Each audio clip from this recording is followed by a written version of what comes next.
Hey there, Warpforgers. We have got the balance patch for May. Now, I'm just looking at this like I've glanced at it, but I've not really gone into depth. So we're going to go through this together. I'm going to give you my thoughts on the balance patch, and yeah, let's jump right in. All right. So first of all, it looks like they're obviously focusing on toning down the Orks, the Dark Angels, and buffing the Tau. Interesting. Let's take a look at what they're doing with the Orks. So the first thing that they're changing is Mozrog's talent. So the melee buff now essentially only lasts during his turn. It doesn't last to the end of the turn, to end of next turn. I don't think this is a massive change, to be honest. I don't think this hurts Mozrog, to be honest. He's got Stomp. He still gets the bonus when he's attacking, which is kind of the point. So in terms of his ability, I think that's something nothing. Next one is Will of Gork. They've increased the cost from 8 to 9.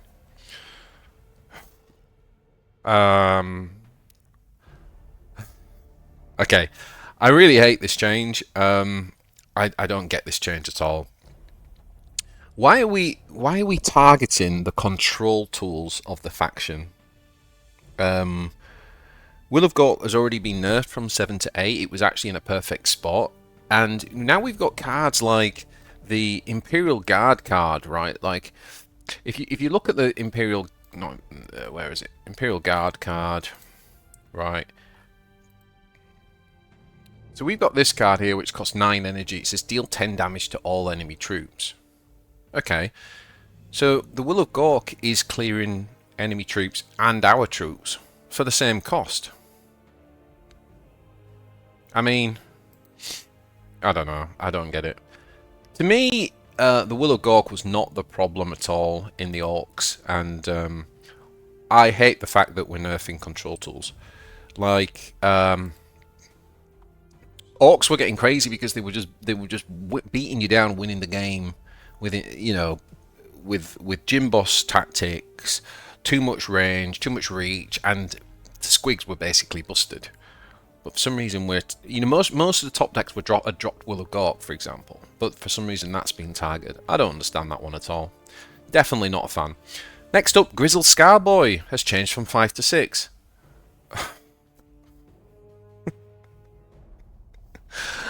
Oh boy. Another control tool, guys, has been hit. Why?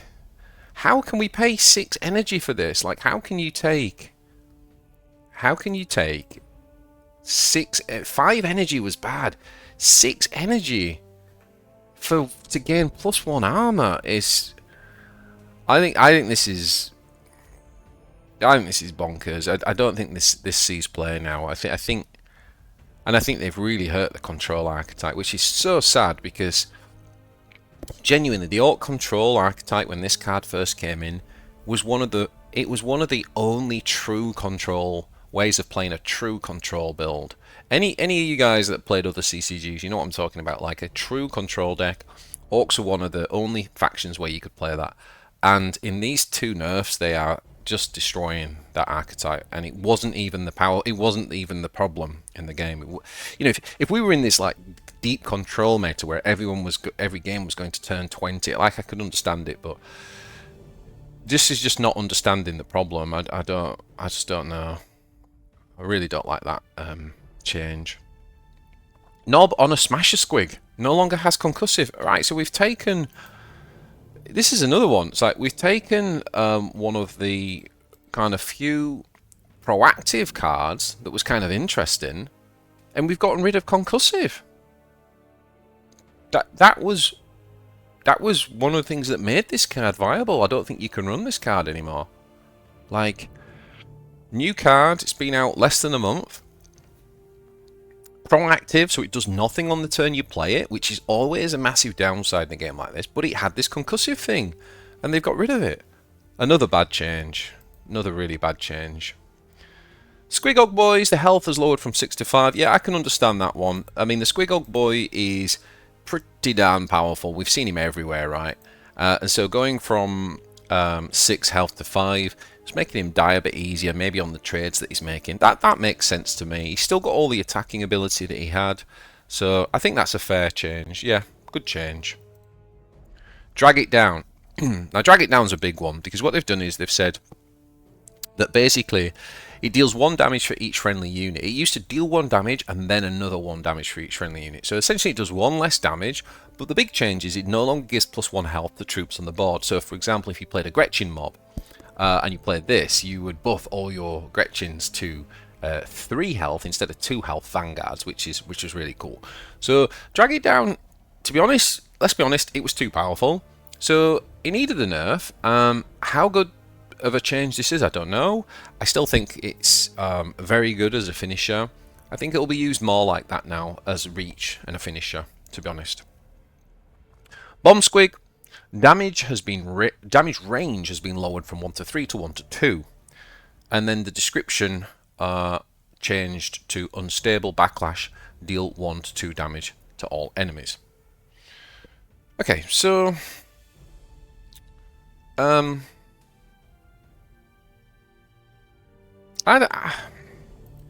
basically what they've done is they've knocked a potential point of damage off. Is that how to look at this properly?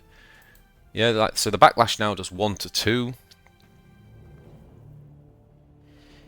The unstable still says when it dies, deal 1 to 3 to a random unit. So basically, when you kill the Bomb Squig, it only does 1 to 2 AoE instead of 1 to 3. I mean, that is something, right? Like, you can play 3 health units now very, very confidently and against it, and you can play 2 health units and have a 50-50 chance. It does make a difference, but I still don't know whether, like, I don't know whether it fixes the Bomb Squig. My idea was to maybe even just say backlash, give stun to a random enemy. It's like all this sort of RNG damage. It's like, I'm not sure. I'm not sure about it, but at least it's toned down a little bit. This was a real problem card, and the reason it was a real problem card is because we've added new cards to the game, and there were more ways to get the Bomb Squig on the board now. So we were just able to play like 6 Bomb Squigs more. You know, Runt Herd can generate more. The new 3-drop flanker can generate it. So yeah, I mean, it became a real issue, and combine it with a sort of beat down gym boss type builds. This was a real problem card, and the answer is it's better now. It's toned down a little bit. Whether it's enough remains to be seen. We'll have to see. They have changed some other things about those types of decks, so maybe it is fine now. We'll see. Last but not least, and speaking of which, Proper Killy no longer grants +1 melee. So essentially, Proper Killy now only gives you the attack twice. It doesn't contribute to the +1. I think that's a good move, probably overall. Proper Killy has for a long time been one of the main reach cards. It used to give +2 once upon a time. Obviously, if you played 2 Proper Killys, that +1 would have become +2. So I think not increasing the buff, particularly now where there's other cards that can buff your melee damage, makes a lot of sense. I think Proper Killy will become a little bit more. I don't think it will be a dead card. I think it will still be used, but I think it will be in specific.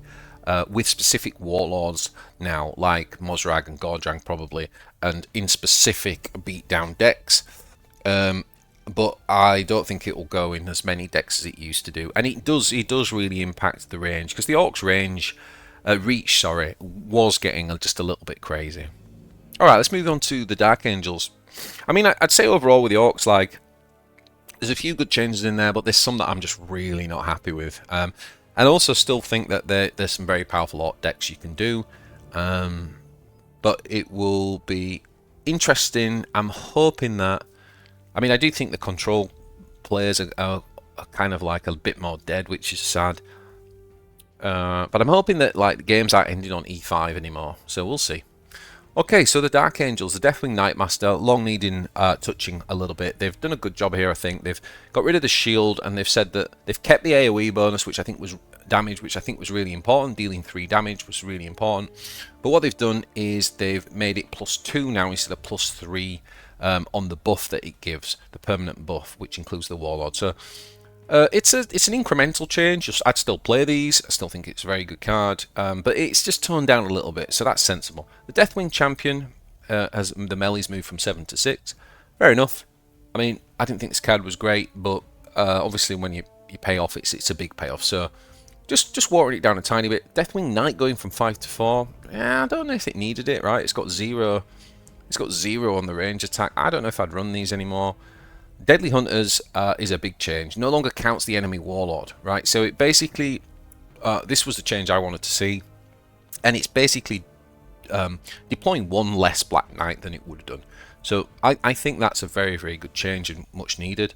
Interestingly, they touched the Inner Circle Companion. Not sure that needed, but they've lowered it from 5 to 4. The Ravenwing Talonmaster is the legendary card, which is a fantastic card. They've just reduced its resilience a little bit by pulling it down from 6 to 5 health. Fair enough. And then the Rites of the Penitence, which is one of the secrets that you can get, the invulnerable secret, I used to call it. It's just they've just toned it down. The buffs have gone from +5 to +3. So +3 melee, plus range, and invulnerability.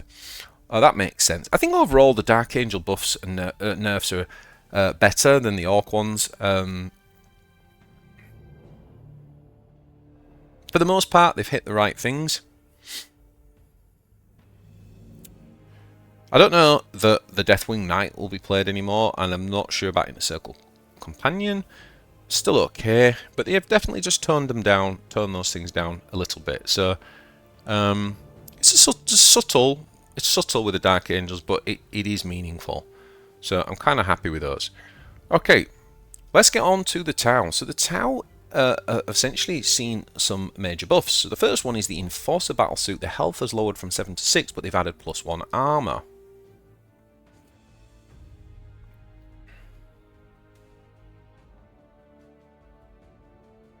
Adjacent units still get the +1 range attack.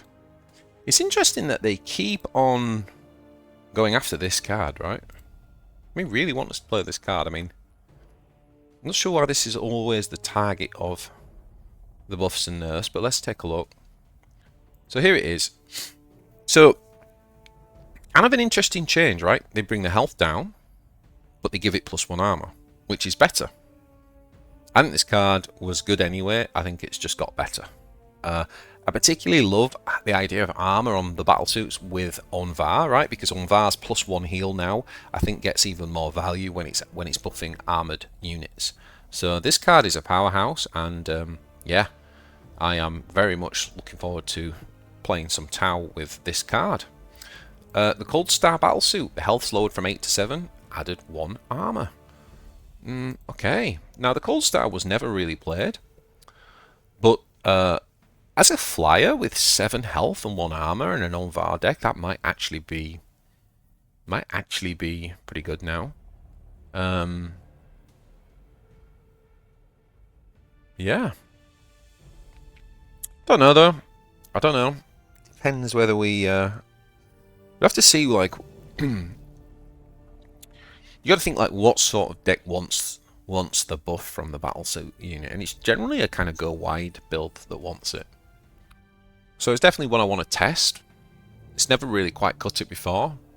Does the armor help? I'm not sure. I'm not sure on this one. I'm not sure whether the health was the issue, but we'll see. But again, 7 health with 1 armor is very powerful, particularly when you can heal it. Everything else about the card hasn't changed. What's next? Crisis Battlesuit. Crisis Bodyguard. The melee's increased from 2 to 4. Yeah, this is a pretty good change, I think. So this is the 4 drop, isn't it? So yeah, it's only got 4 health, but it's got a shield. But what you did is you always traded off against the melee. I think this is now a much more respectable 4 drop, and I can see this making its way back in to what was quite a weak. It was quite a weak spot before. The fire warrior marksman has actually gone up to 5 range from 4. We can see there. It's just a subtle change, but again, it's like it's difficult to get. It's difficult to obviously trigger, but if you bring that on with, say, Devilfish and it's got flank, very powerful. Now the Fireblade also buffs battlesuits. So this is a really interesting change, actually, because before this was limited purely to infantry builds, right? This guy, but now your other infantry and battlesuit troops have +2. That's actually potentially really good. So I'll need to test him to kind of know and to figure out. It doesn't affect drones. It's very specific. It's very specific. But would you play it in a battlesuit specific deck? I'm still not sure you would. Yeah, I don't know how to evaluate this card at the minute. I definitely want to test it though. I think Tau are going to be one of the factions that I play this season, just because I haven't played them for so long, and I really want to play with these buffs.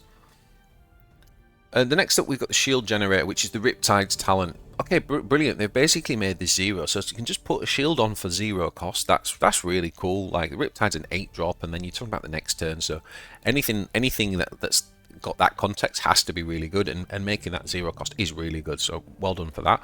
Now, priority target going down from 3 to 2. And Recon Sweep has also gone down from 3 to 2. So let's look at the 2-drops. So, Recon Sweep now stunning an enemy and giving it marker like 1. This is now a card that could be played. I think that's quite a significant change on this card. Stun is very powerful, but like the 3 energy, it wasn't quite cutting it. But I do think at 2 that is where this card should be costed. And also don't forget you can put this on the enemy warlord. So this is a great anti-gym boss card all of a sudden, right? Because you get both the stun and setting up the kind of lethal on the warlord. Very interesting. I definitely want to test that. Now, the one that I am more surprised about in a way is this one, like giving marker like 2 to an enemy. This was pretty good at 3. Like at 2, I think this is a phenomenal like finisher card now. Like if you go back and watch my priority target deck that I made a few months ago, but I'm telling you that deck is going to be very powerful this season, and it is not out of date anyway. Just very few people played it well, but it's a good deck, and this card is pivotal to that deck. So I think these are significant changes going down to 2. And the other card that's changed is the Inspired Greatness, which has also gone down to 2 energy. It says give +2 range and +2 health to a friendly troop.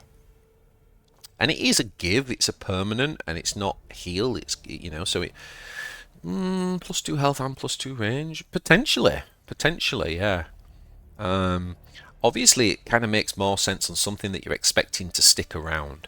So if you're going to run maybe the bigger armored suits, for example, could you stick these on those armored suits, those 6 drops, giving them 8 health and +1 armor, and then healing with, you know, on VAR? There's some potential there, right? Like, I don't know that card's going to make it, but it's definitely much more interesting that they've made that change. So what else have we missed?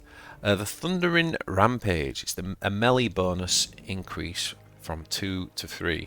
Give +3. Right, okay, so this was another finisher. I think it costs 3, right?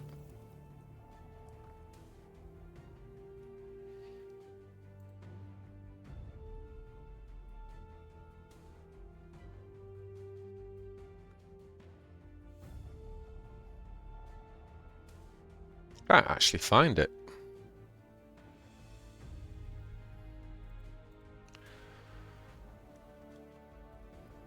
So let me just see if I can find it. Thunder. Okay, here we go. So it costs 2 energy. Give +3 melee to a friendly unit this turn. If it's an infantry, give it flank as well.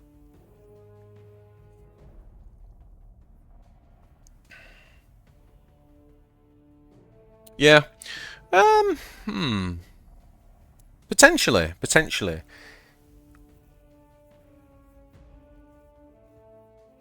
It's thinking about like what is the infantry unit that you'd want to put that on, because a lot of the good infantry comes with more range attack.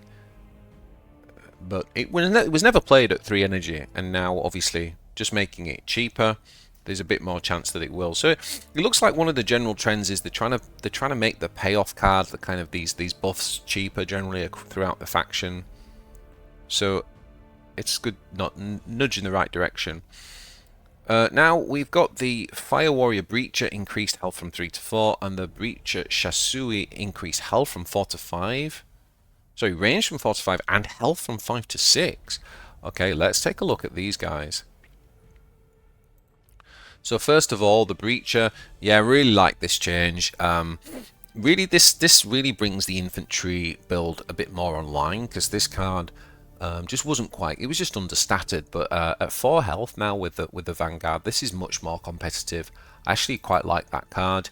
And then what they've done is they've increased the 5 health one, which is a card that I always really loved, and I was really disappointed when they nerfed it. So the fact that they've put it back to 5/5 and increased the health, I really love that. I had a slightly more creative idea for this. If you go back and see my 20 upgrades video that I did recently, where it contributed to Markalite. But in terms of, they've gone down a more simple route for buffing it and just raw stats. And with those stats, I do think it is definitely much more playable now as a Vanguard unit. Looking forward to testing that out for sure. Nice, well done. What else have we got? Let's have a look. Talked about all these. Oh, the Fire Warrior now has long range. So again, like, you know, the first reaction to that is, well, you're never going to get to use it. But obviously, you always have to go back to those combinations with the infantry when they get flank. So things like with the Devilfish. Now the Fire Warrior coming on and getting long range is pretty good. They have increased a couple of the defense cards. So the Gunrig Wall now costs 1, deals 3 damage. A bit more in line with like the Chaos one. And then the Watchtower says now can target an enemy warlord. That's really interesting because no one ever played that Watchtower one, but being able to just stack that on the warlord, that makes me want to actually collect that thing now, because that's like level 40. And the last thing is the Skyray gunship has gone up from 7 to 8. I think the Skyray is a 7 drop, right? Yeah. So just giving it something to differentiate from the others. It's still not a flyer, right? So it's always going to get attacked on. I still don't think this card's going to get played, but as a beginner card, it's a little bit more viable now, so that is good. Now, let's just see where we are on the Forge, on Tau. I'm currently closing in on 38, so I do think getting this Watchtower is a good idea. I do think this could be quite nice in one of these builds where you put kind of like priority targets down and you look to sort of finish your enemy warlord with Markalite. This could be a really nice contributor to that. It's kind of interesting as well, right? Because in that sense it would be a defense card that you probably would hold. You probably wouldn't play it until quite close to being ready to finish, which is quite unique for generally how you play defense cards. So yeah, so there we have it, guys. There are the buffs and nerfs for the balance patch this month. Let me know in the comments, what do you guys think to this? Overall, I am definitely curious and keen to test a few different builds of the Tau. Hopefully, the Orks and Dark Angels being toned down a little bit does mean that we have a slightly more shaken up meta, but we shall see. Let me know in the comments what you think, like and subscribe, and I'll see you guys in the next one. Ciao for now.